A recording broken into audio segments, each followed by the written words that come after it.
area. We're looking at like Port Clinton, Norwalk, Toledo, Findlay. Tiffin, the heat indices will be at least above 100 then out there versus to the east. But even the differences in a couple degrees, really, it's going to be hot and humid. Now, it's very hazy too, and we are watching some thunderstorms up around Detroit.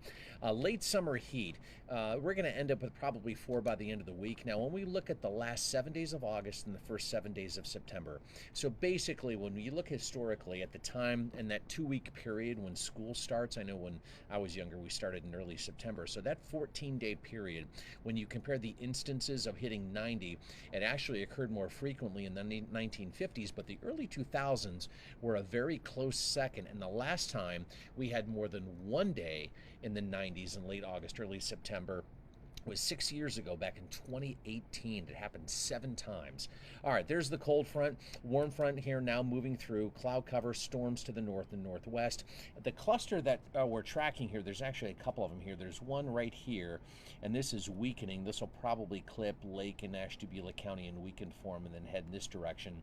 And then we have another one upstream, up over the middle of Wisconsin. That'll be the one that will impact us overnight tonight. So anything developing today would be pretty spotty. It is very hazy. We're still looking at temperatures above 90, heat indices in the high 90s, but the storms will develop overnight tonight. Better chance of widespread thunder middle of the night tonight through the morning commute tomorrow, and then eventually, I think Wednesday afternoon, we're going to see more dry weather. Not completely dry, but drier than what the morning will be. Heat index forecast Tuesday, Wednesday, Thursday, Friday. We get that break Thursday, and then we ramp it up again on Friday. Again, here's kind of a look here, and I just finished this graphic, so I want to show you. 1953. All right, we go from the 25th to the 7th. Look at how many days we had above 90 degrees. We had a 10-day stretch.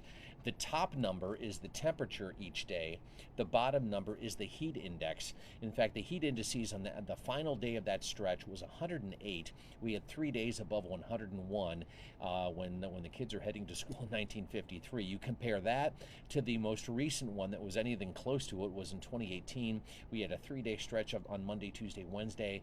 Then we had a 3-day break, and then we had another 4 days with temperatures in the 90s, finishing out with heat indices above 100 on September 4th and 5th. That was 6 years ago. All right, here's your 8-day. Tomorrow, another 90. I think we get a break Thursday. We'll be near 90 Friday. Now, we'll have to reassess Thursday later today. That front might stall. Southern half of the area might be clipped by some thunder. Better chance of thunder, though, Friday into early Saturday. Humidity begins to drop, and we'll be in the low 70s by Monday into Tuesday of next week. Even though it is hot, there's a lot to talk about. We'll keep you updated here online and at fox8.com.